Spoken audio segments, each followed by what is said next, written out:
आपको इस स्टेज से कह रहा हूं, पूरे हिंदुस्तान में विधानसभा के चुनाव, लोकसभा के चुनाव चोरी किए जा रहे हैं और इनकी आखिरी साजिश यह है कि बिहार में एसआईआर करके नए वोटरों को जोड़कर, वोटरों को काटकर ये बिहार का चुनाव चोरी करें।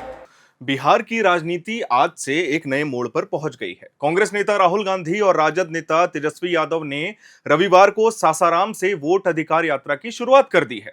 यह यात्रा न केवल एक चुनावी मुद्दा है, बल्कि संविधान और लोकतंत्र के सबसे बुनियादी अधिकार, एक व्यक्ति एक वोट की रक्षा का निर्णायक संग्राम है। इस यात्रा को लेकर लोगों में काफी उत्साह है। सासाराम में जब राहुल गांधी पहुंचे तो हजारों की भीड़ उन्हें देखने और सुनने के लिए उमड़ पड़ी। जनता ने झंडे लहराकर और नारे लगाकर उनका स्वागत किया।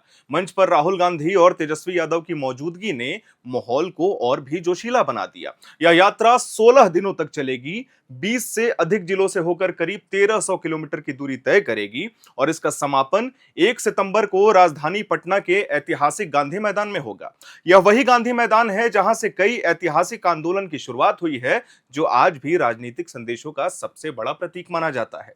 इस यात्रा का मुख्य उद्देश्य है चुनाव आयोग द्वारा बिहार में किया गया एसआईआर यानी स्पेशल इंटेंसिव रिवीजन यानी मतदाता सूची से व्यापक संशोधन का विरोध करना।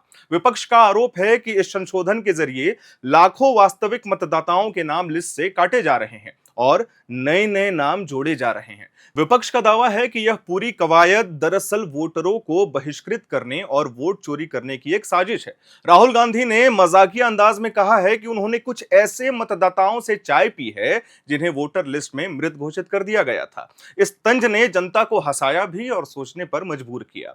राहुल गांधी ने सासाराम के मंच से सीधे चुनाव आयोग पर प्रहार करते हुए कहा कि हमने दिखा दिया कि इलेक्शन कमीशन कैसे चोरी कर रहा है और हम यह चोरी नहीं होने देंगे। चाहे बिहार, महाराष्ट्र, असम या बंगाल, जहां भी ये चोरी करेंगे हम उनका पर्दाफाश करेंगे। बिहार में एसआईआर करके नए वोटर जोड़कर और वोटरों को काटकर ये बिहार का चुनाव चोरी करना चाहते हैं, लेकिन हम इन्हें यह चुनाव चोरी करने नहीं देंगे। इसी बीच रविवार शाम 5 बजे राहुल गांधी ने अपने सोशल मीडिया प्लेटफॉर्म एक्स पर लाइव आकर एक वीडियो साझा किया, जिसमें वो और तेजस्वी यादव सनरूफ के बाहर निकले हुए दिखाई दिए और यह कारवा रोहतास से औरंगाबाद की ओर बढ़ रहा था और उनके साथ हजारों की भीड़ सड़कों पर उमड़ पड़ी थी। इस लाइव प्रसारण ने यात्रा के उत्साह और माहौल को और भी जीवंत कर दिया। यह यात्रा ने एनडीए गठबंधन की एकजुटता को भी सामने ला दिया है। मंच पर राहुल गांधी और तेजस्वी यादव के साथ कई विपक्षी नेता मौजूद रहे। भीड़ में कांग्रेस, राजद और वाम दलों के झंडे दिखाई दिए और समर्थकों ने राहुल और तेजस्वी के नारे लगाकर उनका स्वागत किया। यह साफ संदेश था कि विपक्ष अब चुनाव से पहले एकजुटता का प्रदर्शन करना चाहता है। तेजस्वी यादव ने अपने संबोधन में कहा कि बिहार में अस्तित्व छीनने की कोशिश की जा रही है। यह केवल वोट की चोरी नहीं बल्कि डकैती है। वोट के बाद राशन और पेंशन से भी नाम काट दिया जाएगा। लेकिन हम राहुल गांधी जी के साथ मिलकर इस अन्याय के खिलाफ लड़ाई लड़ेंगे और हर नागरिक के हक की रक्षा करेंगे। अब जरा इस यात्रा का रोड मैप देखिए। यह यात्रा 16 दिनों में पूरे बिहार को पार करेगी। 17 अगस्त को इसकी शुरुआत सासाराम और डेहरी ऑन सोन से होगी। 18 अगस्त को यह यात्रा औरंगाबाद, देव और गुरारू तक पहुंचेगी। 19 अगस्त को यह यात्रा गया और नवादा होते हुए 12 बिगा जाएगी। 20 अगस्त को यात्रा में पहला ब्रेक होगा।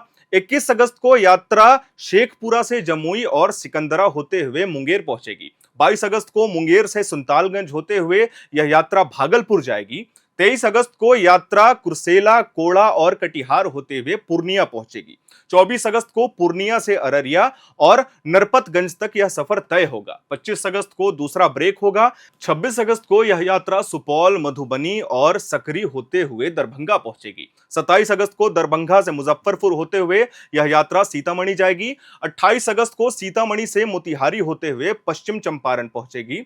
29 अगस्त को यह यात्रा बेतिया से गोपालगंज और फिर सिवान जाएगी। 30 अगस्त को यात्रा छपरा से भोजपुर होते हुए आरा पहुंचेगी।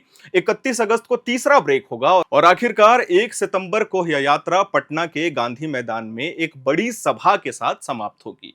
इस यात्रा के बीच 20 से 25 और 31 अगस्त को 3 दिन का ब्रेक डे रखा गया है ताकि नेताओं और कार्यकर्ताओं को आराम मिल सके। यात्रा के दौरान राहुल गांधी और तेजस्वी यादव अलग अलग जिलों में जनसभाओं को संबोधित करेंगे, लोगों से सीधा संवाद करेंगे और मतदाता सूची से जुड़े जुड़े विवाद संशोधनों के बारे में जनता को जागरूक करेंगे। सासाराम में शुरू हुई यह वोटर अधिकार यात्रा आने वाले दिनों में बिहार की राजनीति में बड़ा असर डाल सकती है। राहुल गांधी और तेजस्वी यादव की साझा मौजूदगी ने साफ कर दिया है कि यह लड़ाई केवल वोट की नहीं बल्कि संविधान और लोकतंत्र की अस्मिता बचाने की है। लेकिन अब बड़ा सवाल यही है कि क्या यह वोट अधिकार यात्रा इंडिया गठबंधन को वास्तविक ताकत दे पाएगी? क्या यह यात्रा एनडीए गठबंधन के लिए सीधा चुनौती बनकर उभरेगी?